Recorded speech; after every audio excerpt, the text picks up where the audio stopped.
नाही, आता उपसमितीच्या सदस्यांची बैठक तर काही नाही आहे. कारण आता त्यांच्या आलेल्या मागण्या निवेदन आता आम्हाला प्राप्त होईल. त्यानंतर मग समितीच्या सदस्यांना त्यांनी बोलावण्यामध्ये मग त्यानंतर ठरवू आपण बैठक कधी घ्यायची, आज घ्यायची, उद्या घ्यायची. परंतु वेळोवेळी मी हे सांगत आलेलो आहे की सरकारला पूर्ण सहानुभूती त्यांच्या मागण्यांबद्दल आहे. मी कालही सांगितलं की हा प्रतिष्ठेचा प्रश्न शासनाने कधीच केला नाही.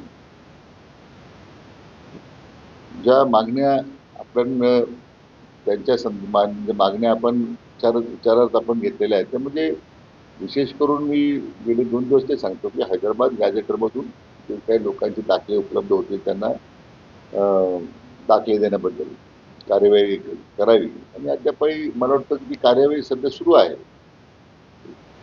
पण अद्यापही जी काही मंडळी वंचित राहिली असतील तर त्यांना या हैदराबाद गॅझेटरचा अभ्यास जो न्यायमूर्ती शिंदे समिती करते ते झाल्यानंतर ती आपण कार्यवाही करू.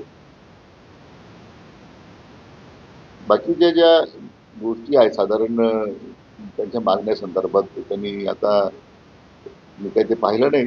परंतु आता त्यांचं आज नव्यानं जे काही निवेदन असेल शासनाला प्राप्त होईल. पण त्याच्यानंतर मग त्याच्यावर भाष्य करणं उचित आहे. जरांगे पाटलांशी किंवा त्यांच्या सहकार्यांशी तुमचं काही चर्चा झाली आणि सरकारच्या वतीने आपण चर्चेसाठी नाही, आता असं आहे की मुंबईला ते पोचलेले आहेत. त्यांच्या त्यांच्या सहकारी काही सहकार्याची काही चर्चा करायची आवश्यकता असेल तर आपण निश्चित करू. कारण चर्चेतूनच मार्ग निघू शकतो. आणि शेवटी सगळ्यांची भावना एक आहे की आपल्याला या आरक्षणाच्या मुद्द्यावर योग्य मार्ग निघाला पाहिजे. म्हणून तसा त्यांचा निरोपी किंवा त्यांची चर्चेची तयारी आहे, आमची चर्चेची तयारी आहे. दोन्ही बाजूनी एक सकारात्मक प्रतिसाद मिळतो. मला वाटतं निश्चितपणे चांगला मार्ग निघेल अशी अपेक्षा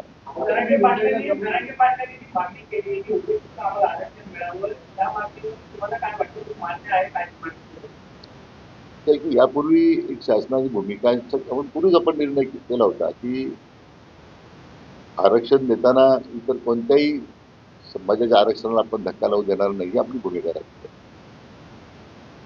म्हणून तर मागे 16% आरक्षण देवेंद्रजी फडणवीस साहेब मुख्यमंत्री असताना दिलं होतं. तर ते सर्वोच्च न्यायालयामध्ये दुर्दैवाने महाविकास आघाडीच्या नाकारतेपणामध्ये टिकलं नाही.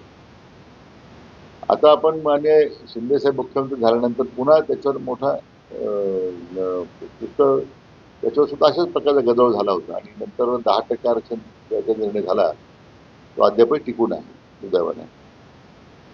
त्यामुळं एकतर स्वतंत्र 10% आरक्षण आपण दिलेलंच आहे.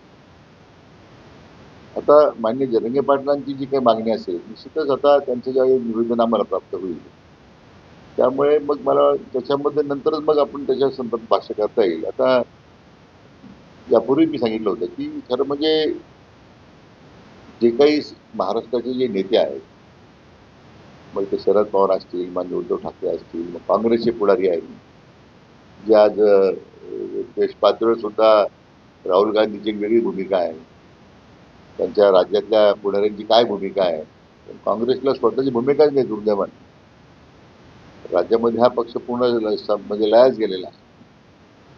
त्यांचे पुढारी वेगळे वक्तव्य करतायत. परंतु हे जे जाणते राजे आहेत किंवा महाविकास आघाडीचे माजी मुख्यमंत्री होते यांनी एकदा भूमिका स्पष्ट करावी ना की आपण ओबीसी मराठा समाजाला आरक्षण देऊ शकतो, दिलं पाहिजे. ते आज कोणी बोलत नाही. मला वाटतं प्रश्नाचं राजकारण करण्यापेक्षा एक स्पष्ट भूमिका त्यांनी मांडण्याची आवश्यकता आहे. आणि म्हणून मी म्हटलं की एकदा मान्य जरंगे पाटलांचं एकदा निवेदन आलंय की ते अजून माझ्याकडे आलं नाही. पण जे प्राप्त झालं होतं त्यामध्ये हैदराबाद गॅझेटरचा मुद्दा होता. तेव्हा मी त्याच्यावर कार्यवाही सुरू आहे. सगळे सोयरे जे आहेत त्यांचा जो मुद्दा आहे त्यांना फायदे मिळावे त्याची आता कायदेशीर मध्ये कायदेशीर प्रक्रिया काय करता येईल म्हणून त्याच्यावर विचारविनिमय सुरू आहे. ज्या दंगलीमध्ये ज्या आंदोलनात मृत्युमुखी पडलेल्या लोकांना सानुग्रह अनुदान द्यायचा निर्णय झाला ते आपण वितरित केलं. नोकऱ्या देण्याची प्रक्रिया सुरू आहे. मला वाटतं आपण नेहमीच ह्या आंदोलन करणारी जी मंडळी आहेत त्या जरांगे पाटलांच्या भूमिकेचा नेहमीच आपण आदर केलेला आहे. पण आता प्रत्यक्ष चर्चा ज्यावेळी होईल, मला वाटतं त्यानंतरच काही काही मार्ग निघू शकेल असं मला वाटतं. तर संगमनेरमध्ये नाही, मी आता चालू आहे संगमनेरला. तर तिथे मी आता प्रत्यक्ष पाहू काय होतंय पाहतो मी. पण मला अतिशय धक्कादायक अशा प्रकारची जी आता माझ्याकडे काही टेप आलेले आहेत. त्यामध्ये त्यांचेच कार्यकर्ते एका गावचे सरपंच सांगतात की आम्हाला त्यांचे नेते बाळासाहेब थोरातांनी सांगितलं की भाजपच्या लोकांना तुझा असेल तर ठोकून काढा. आता ही ठोकशाची भाषा मला वाटतं एवढे वैफल्यग्रस्त झालेले आहेत की मला ते वैफल्यग्रस्त होणं बरोबर नाही झालं. 40 वर्ष तालुक्याच्या जनतेच्या जीवावर आपण सत्ता भोगलेली आहे. आता जनतेने तुम्हाला नाकारलंय. आता ज्या नवीन माणसाला आपण नवीन नेतृत्वाला संधी दिली आहे. त्यासाठी तुम्ही जर अशा पद्धतीने दडपशाही करून असं दहशत निर्माण करण्याचा प्रयत्न असेल तर मला वाटतं ते आम्ही कधी सहन करणार नाही. दहशत मोडून काढली जाईल आणि जर कार्यकर्त्यांना असा काही त्रास होत असेल भविष्य काळामध्ये तर मला वाटतं त्याचे परिणाम सुद्धा त्यांना भोगावे लागतील हे मला त्या निमित्ताने सांगितलं पाहिजे.